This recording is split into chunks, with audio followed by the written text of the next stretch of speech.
Orang tersebut udah wafat. Ya. Bagaimana cara meminta maaf kepada orang yang pernah kita zolimi sementara orang tersebut telah wafat?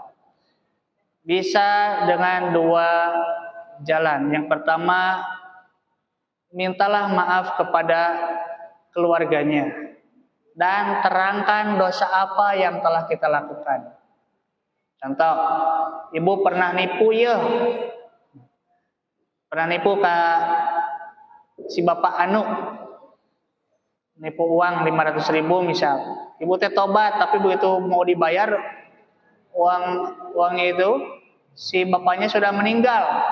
Maka islahlah kepada keluarganya, terangkan dosa apa yang pernah kita lakukan.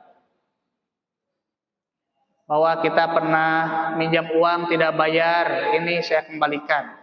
Dan cara kedua adalah dengan mendoakan orang tersebut supaya nanti di akhirat tidak menuntut atau memaafkan kezaliman yang pernah kita lakukan. Tapi yang paling efektif yang disarankan itu adalah mengislah atau meminta maaf kepada kerabat atau keluarganya. Itu ya Bu ya. Ada lagi? Ibu dulu ya.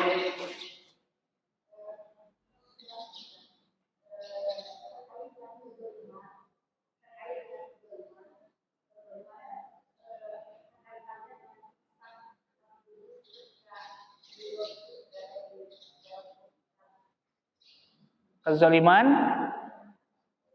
gimana Bu? Ya.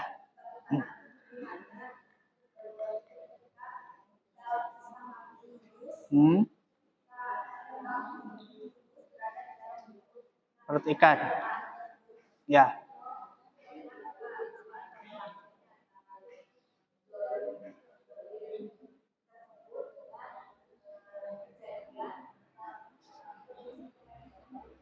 Oke. Jadi korelasi atau hubungan antara kezaliman dengan kisah Nabi Yunus ya. Seperti kita ketahui bahwa Nabi Yunus itu adalah nabi yang pernah dimakan oleh ikan.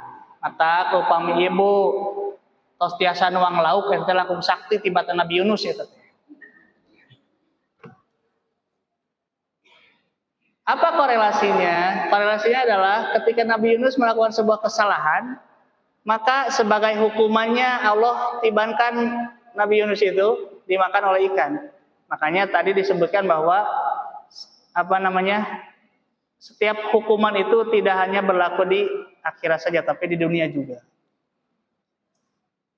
Tapi untuk Nabi itu hanya sebagai sebuah teguran. Ya, Nabi pernah salah, pernah. Nabi pernah lupa, pernah. Bedanya, kalau Nabi pernah salah, kita mah salah wae. Kalau Nabi salah, ditegur oleh Allah, jadilah wahyu. Nabi hilaf, diingatkan oleh Allah, jadilah hukum gitu loh. Seperti halnya tadi Nabi Yunus pun. Dan tidak hanya berlaku pada Nabi Yunus, Nabi Adam pun ketika keluar diusir dari surga itu, kenapa Nabi Adam diusir dari surga? Karena zalim kepada diri sendiri ya. Makanya ada doa, Rabbana zalamna anfusana wa in lam taghfir lana lanakunanna minal khasirin. Jadi ketika kita zalim, sadar akan kesalahan yang kita lakukan, maka segeralah bertobat. Makanya ada doa seperti itu. Dan doa itu bukan untuk dinyanyikan. Kita doa minta ampunan Ibu. Robbana ya Tuhan kami. Apalagi? Zolamna, kami telah menzolimi diri kami sendiri. Wa in lam taghfir lana, dan jikalau engkau tidak mengampuni dosa kami. watarhamna dan tidak mengasihi kami, lanakunanna minal khosirin, maka pasti kami termasuk orang-orang yang merugi. Harusnya doa itu diucapkan dalam konteks atau situasi yang sedih, memelas bahwa kita itu penuh dosa. Dinyanyikan. Harusnya menangis bukan bernyanyi ya. Tapi jika nama katulan kurosa itu teh, ku menangis bari nyanyi. Tapi tenang daya tage nyanyina bari ceurik, teu boga beas. Nah, itu ya konteks itu. Kita akan mendapatkan hukuman tidak hanya di akhirat tapi juga di dunia. Tapi untuk para nabi itu hanya sebatas teguran saja. Bahwa nabi pun pernah berbuat zalim kepada diri sendiri. Silakan itu dicek apa sih apa kesalahan Nabi Yunus sehingga beliau itu dimakan oleh ikan. Ada lagi? Teh? Satu lagi? Silakan. Siapa ya? Kata yang krem? Ya, sok.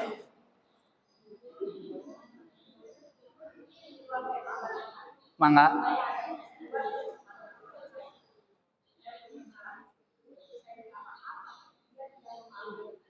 Ya.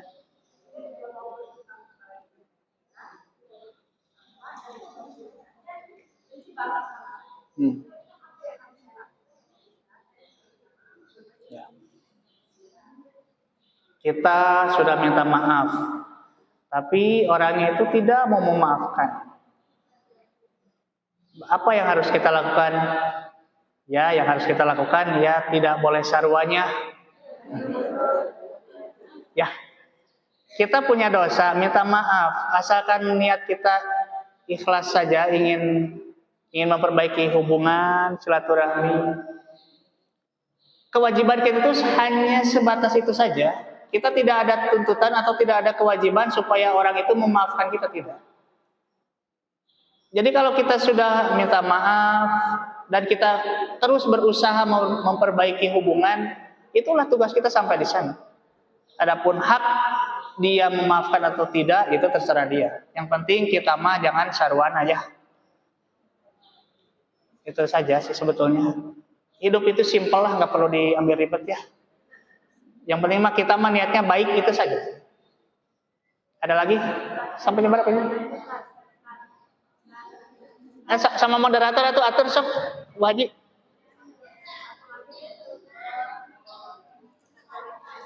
Sok mana? Ini sama moderator sok atur. Ya. Mangga.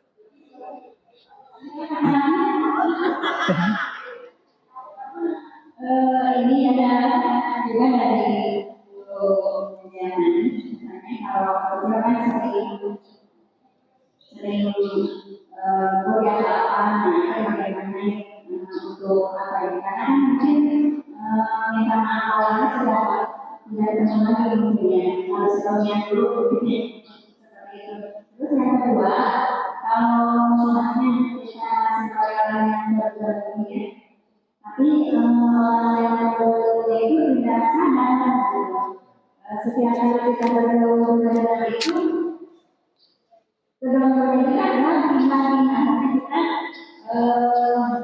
menjelang bahasanya menjauhinya.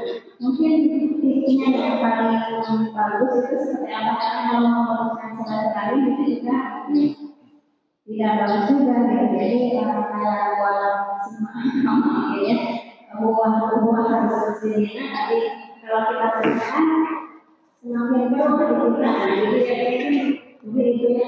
Ada hubungan dulu kita. Baik.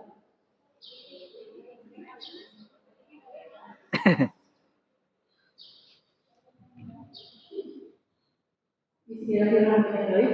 Pak Ustadz, dan kaitan tadi tentang arisan itu kan haram. Kalau seandainya kredit motor, ini ya, Ustadz. Ya. Kredit motor.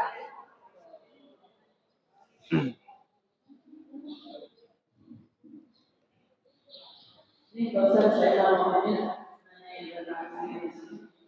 Karena di sini kan sesungguhnya makhluk yang takut itu adalah orang yang pada hari kiamat datang dengan sholatnya, puasanya, dan zakat. Tetapi ia selalu mencaci maki, menuduh dan makan harta orang lain, serta membunuh dan menyakiti orang lain. Yang saya tanyakan ini, yang ahli sholat itu, puasa itu zakat, tetapi cuma mencaci maki, tidak membunuh dan tidak memakan harta orang itu, cuma menyakiti, memaki dan yang menyakiti, mencaci maki orang lain itu, termasuk itu orang yang takut atau sakit dengan ini, dengan membunuh dan memakan harta orang lain. Ya. Yang saya tanyakan cuma itu.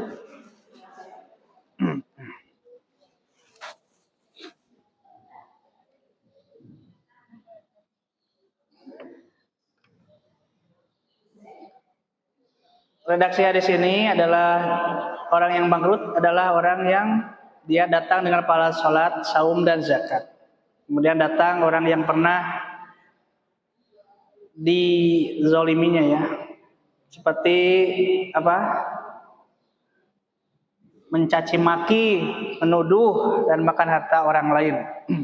Nah ini makanya di ujung hadisnya ini disebutkan bahwa jika pahalanya habis, sementara tuntutan mereka banyak yang belum terpenuhi.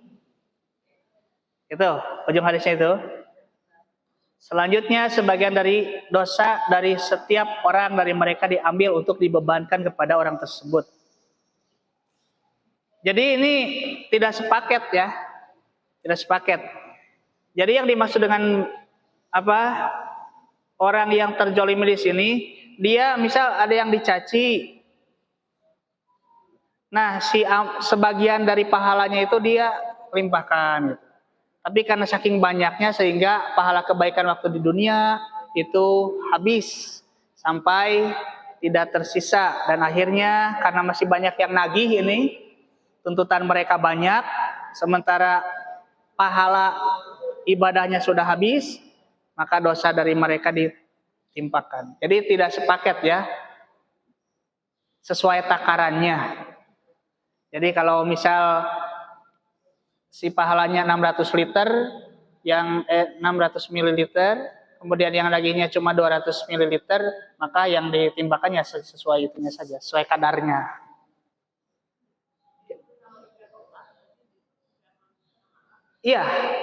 Iya, makanya hadis di bawahnya itu mutlak harus faliyata halal, harus islah di dunia. Kalau tidak ya seperti ini dia, bangkrut.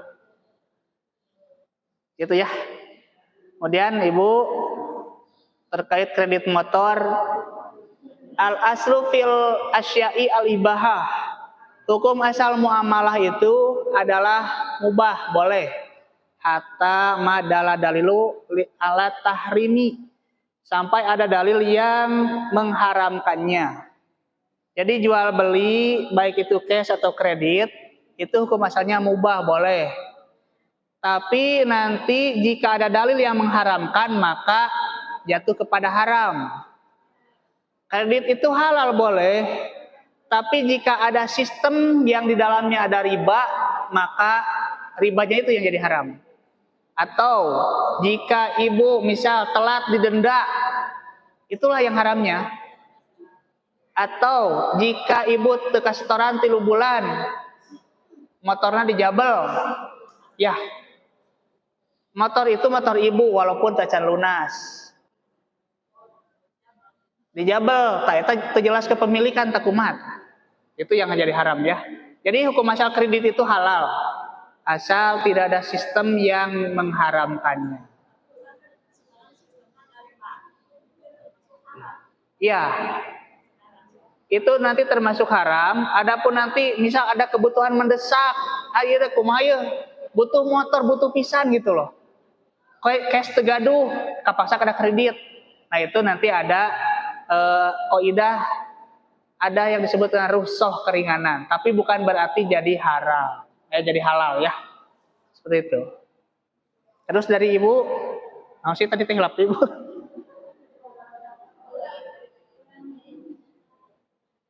Kan?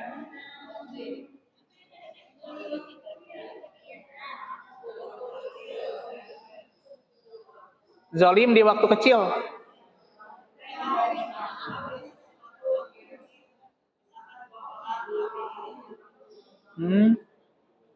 Ini kurang jelas suaranya. Bisa diulangi Bu, ulangi Bu lah. Tapi tong caketingnya ya nah, sawer gening caketing. Suaranya rada bergema. Cisok Bu kumaha harusna Bu?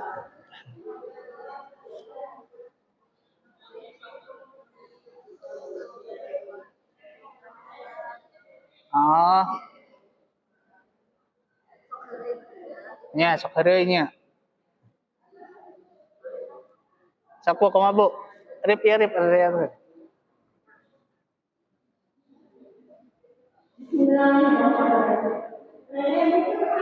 Mangga nenek.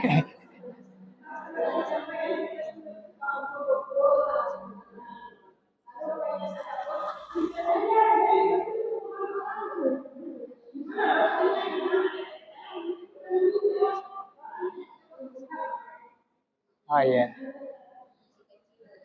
Masih kecil nenek waktu itu. SMP terus diajar.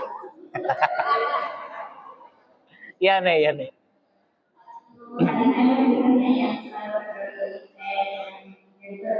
Ya.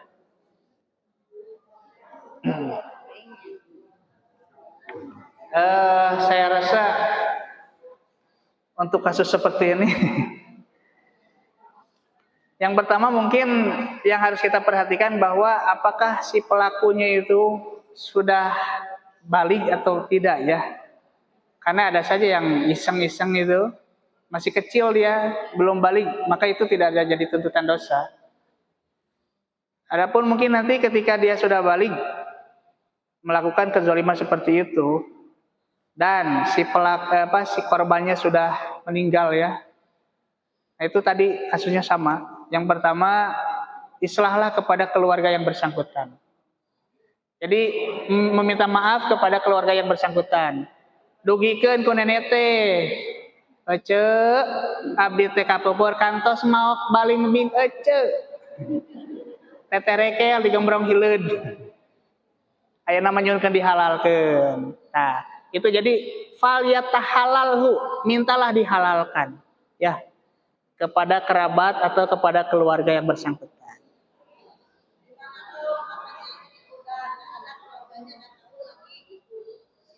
Keluarganya sudah tidak ada, ya kita tobat saja ya, tobat saja. Tekengeng deui neneknya, kantenan ayeuna teh sepuh, bilih ti beubeut.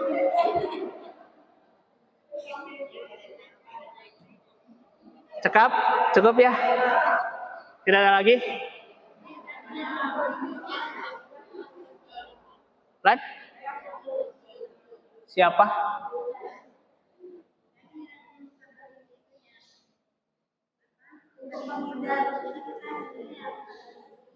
Ya. Oh, ya. Ya. Dengan pertimbangan takut putus silaturahmi. Betul ya? Nah, ini nanti harus diluruskan dulu paradigma silaturahmi itu seperti apa. Jangan sampai karena alasan takut putus silaturahmi kita jadi salah bertindak gitu loh. Karena yang disebut silaturahmi itu bukan hanya sebatas ketemu, sesalaman, makan-makan atau seperti itu, bukan. Yang dimaksud silaturahmi itu termasuk amar ma'ruf nahi mungkar, mengingatkan atas kesalahan orang lain atau menyuruh kepada kebaikan, itu termasuk silaturahmi. Ya. Adapun kasus seperti ini kita terzolimi, tapi ieu teh rek ngajauhan bingung sieun putus silaturahmi tapi mun deukeut wae asa tugena kan nu hate teh gitu. maka langkah terbaik adalah menjauh. Sekalipun itu orang tewawuh. Jika ada kemungkinan berdekatan, kita bisa islah, berbaik hubungan itu kita tempuh. Tapi kalaupun misal mentok, di deketan ke siapa mah kalau kang ngahajakeun. Di deketan kalau kapikan nyerieun, lebih baik menjauh ya. Karena tidak ada sangkut paut antara silaturahmi dengan hal seperti itu. Ada lagi? Cukup? Cukup ya? Cukuplah ya. Ibu-ibu, sekian mungkin. Jika ada pertanyaan bisa lewat WA ya. Itu WA-nya ada di makalah. Saya cantumkan sengaja biar ada pertanyaan bisa langsung WA. Mudah-mudahan Ibu sehat ya. Ibu dilimpah ruahkan rezekinya. Anak-anak Ibu, suami Ibu jadi soleh-solehah ya. Dan Ibu dilunaskan utang-utangnya. Ada tarik pas amin ya mah. Rabbana atina fid dunya hasanah wa fil akhirati hasanah wa qina adzabannar. Wassalamualaikum warahmatullahi wabarakatuh.